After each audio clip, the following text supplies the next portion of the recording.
बिस्मिल्लाहिर्रहमानिर्रहीम। अस्सलाम वालेकुम। मैं हूं आयशा और वेलकम करती हूं आपको आयशा के किचन में।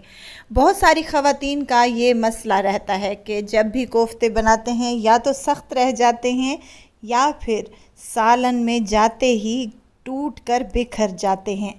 आज मैं आपसे तमाम मसलों का हल शेयर करूंगी। एक ही रेसिपी में इसको फ्रीज़ भी करेंगे और फ्रीज़ करने के बाद इसको किस तरीके से हम बनाएंगे ये भी मैं आपसे शेयर करूंगी। बहुत सी टिप एंड ट्रिक्स ऐसी हैं जिनको फॉलो करेंगे तो आपके कोफ्ते भी एकदम परफेक्ट बनेंगे इंशाअल्लाह ताला। तो रेसिपी को आपने एंड तक ज़रूर देखना है। अच्छी लगे लाइक शेयर ज़रूर कर दें। यहाँ पर मैंने बीफ का कीमा लिया है, ये तकरीबन 1 किलो के बराबर है। इसको मैंने मशीन से निकलवा लिया है और उसके बाद इसको चॉपर में शामिल करेंगे। 2 बड़े साइज़ के प्याज रफली से काट कर शामिल कर दें। हरी मिर्चें हैं 5 से 7 अदद और हरा धनिया आधी गड्डी के बराबर है। कुटा हुआ धनिया ये भी 1 चम्मच के बराबर और साथ ही यहाँ पर मेरे पास खसखस है जिसको मैंने साफ़ करके धो लिया है। धोने के बाद कूट लिया है, पीसना नहीं है, कूटना है आप लोगों ने। ये लाजमी डालिएगा, इससे बहुत ही अच्छा टेस्ट आता है। साथ ही कुछ मिर्च मसाले शामिल करूँगी, नमक, हल्दी, धनिया पाउडर, ज़ीरा और गरम मसाला, लाल मिर्चें हैं 1-1 चम्मच के बराबर शामिल कर दूंगी। अच्छा, यहाँ पर मेरे पास बाइंडिंग के लिए है 2 अदद अंडे शामिल करूंगी और साथ ही चनों का आटा शामिल किया है मैंने। चाहें तो आप बेसन भी इस्तेमाल कर सकती हैं। मैंने 2 अंडे इसलिए इस्तेमाल किए हैं कि ये छोटे साइज़ के 2 अंडे हैं। अगर आपके पास बड़े साइज़ का हो तो आप 1 भी इस्तेमाल कर सकते हैं। मैंने तमाम चीज़ें चॉपर में एक ही बार में डाल दी हैं। आप चाहें तो आधा आधा करके भी चॉपर में चीज़ें डाल सकते हैं अगर आप लोगों का चॉपर छोटा है तो। यहाँ मैं लहसुन अदरक का पेस्ट डालना भूल गई थी, तो 1 से 1.5 चम्मच लहसुन अदरक का पेस्ट भी शामिल कर दें और इसको दोबारा से चला लें। चलाने के बाद ये देखें यहाँ पर कुछ मिक्सचर इस तरीके का बन चुका है, तो हम इसको निकाल लेंगे किसी बड़े बर्तन में। अच्छा, कोफ्ते बनाते वक्त इस बात का लाजमी ख्याल रखिएगा कि आपका जो कीमे का मिक्सचर है वो बहुत ही सख्त होना चाहिए।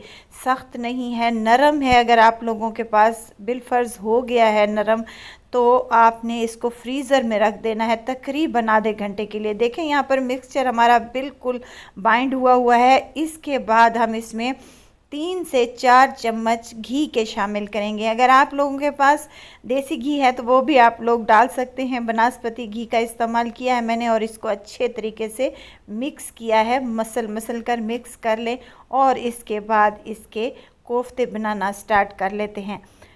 इस तरीके से आप कोफ्ते बनाएंगे तो सवाल ही पैदा नहीं होता कि आपके कोफ्ते टूटें या फिर ग्रेवी में जाकर बिखर जाएं। ये बहुत ही सॉफ्ट बनेंगे, इतने सॉफ्ट बनेंगे कि मुंह में जाते ही घुल जाएंगे, लेकिन ग्रेवी में जाते ही घुलेंगे नहीं, बल्कि बेहतरीन सा टेस्ट और फ्लेवर देंगे।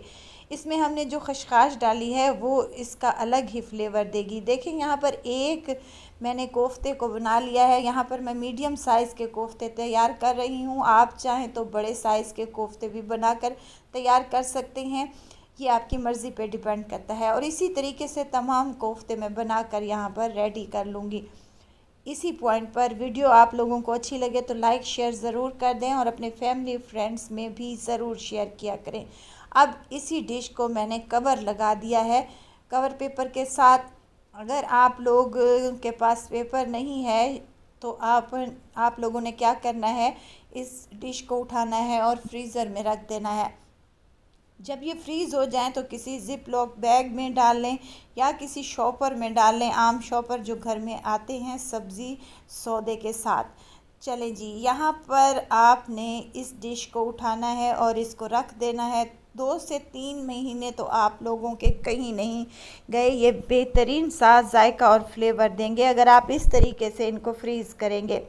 चलें जी, फ्रीज़ तो हो गए और फ्रीज़ करने के बाद आपने इनको जब भी पकाना हो आधा घंटा पहले इनको निकाल लें और निकालने के बाद आप लोगों ने इनको कुक कर लेना है। आधे मैंने फ्रीज़ किए हैं और आधे मैं आपको सालन बनाना का तरीका भी बताऊंगी कि ग्रेवी किस तरीके से बनाएंगे और ग्रेवी में जाते ही कोफ्ते जो हैं बिल्कुल भी नहीं टूटेंगे और ना ही बिखरेंगे तेल में जाके। अब यहाँ पर एक पैन ले लिया है, आधा कप कुकिंग ऑयल का शामिल कर रही हूँ। 2 मीडियम साइज़ के प्याज थे जिसे मैंने चॉप कर लिया है। चॉप करने के बाद इसमें ऐड कर देंगे। अच्छा, प्याज़ों का कच्चापन दूर हो जाए और प्याज़ों में जो पानी होता है वो भी दूर हो जाए तो इसको हमने भून लेना है। 3 से 4 मिनट लगेंगे तो हमारे प्याज अच्छे से भुन चुके हैं और जो इसमें मॉइस्चर था वो भी ख़त्म हो चुका है। तो यहाँ पर अदरक लहसुन का पेस्ट शामिल करूँगी 1 चम्मच भरकर और इसको अच्छे तरीके से मिक्स कर लूँगी। अदरक लहसुन का कच्चापन भी दूर हो जाए तो यहाँ 2 से 3 टमाटर थे जिसको मैंने चॉप कर लिया है, ये शामिल कर दें। चॉप करने का मकसद ये है कि हमारी ग्रेवी सिल्की स्मूथ सी बने। अगर नहीं करना चाहते तो आप लोगों ने ऐसे ही डाल लेने हैं, कोई इशू नहीं है। अब इसमें बेसिक से मसाले नमक, मिर्च, हल्दी, धनिया पाउडर और सफ़ेद ज़ीरा शामिल किया है मैंने। कोई एक्स्ट्रा मसाला शामिल नहीं किया, घर वाले आम सिंपल से मसाले हैं। इनको अच्छे से भून लें और भूनने के बाद जब ये ऑयल सेपरेट होना स्टार्ट हो जाए तो इसमें आधा कप आप लोगों ने दही का इस्तेमाल करना है। दही शामिल करने के बाद मज़ीद इसको 3 से 4 मिनट तक कुक कर लेना है ताकि दही का पानी अच्छे से खुश्क हो जाए और मसाला हमारा भून जाए। वीडियो तो इस स्टेज पर अगर आप लोगों को ज़रा सी भी अच्छी लग रही हो और आप लोगों के लिए यूज़फुल हो तो आप लोगों ने क्या करना है, रेसिपी को लाइक कर लेना है और आयशा की किचन को सब्सक्राइब भी कर लें। आप लोगों का बेहद शुक्रिया। यहाँ पर मसाला हमारा बेहतरीन सा भुन चुका है, ऑयल सेपरेट हो चुका है तो इसी पॉइंट पर हम इसमें शामिल करेंगे पानी। अच्छा, जितनी ग्रेवी आप लोगों ने बनानी हो उस हिसाब से आप पानी शामिल कर लें।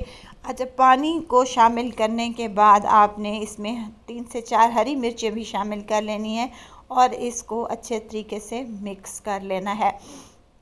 अच्छा, बास मेरी माएँ बहनें क्या करती हैं कि जब पानी बॉइलिंग पॉइंट पर आता है तभी आप कोफ्ते उसमें ऐड कर देते हैं। ऐसा आप लोगों ने बिल्कुल भी नहीं करना। देखें, यहाँ हल्का हल्का सा पानी गर्म होना स्टार्ट हो चुका है तो इसी पॉइंट पर आपने कोफ्ते ऐड कर देने हैं। इससे क्या होता है कि कोफ्ते आहिस्ता आहिस्ता अपनी बॉइलिंग पॉइंट पर आता है पानी और कोफ्ते पकना स्टार्ट हो जाते हैं।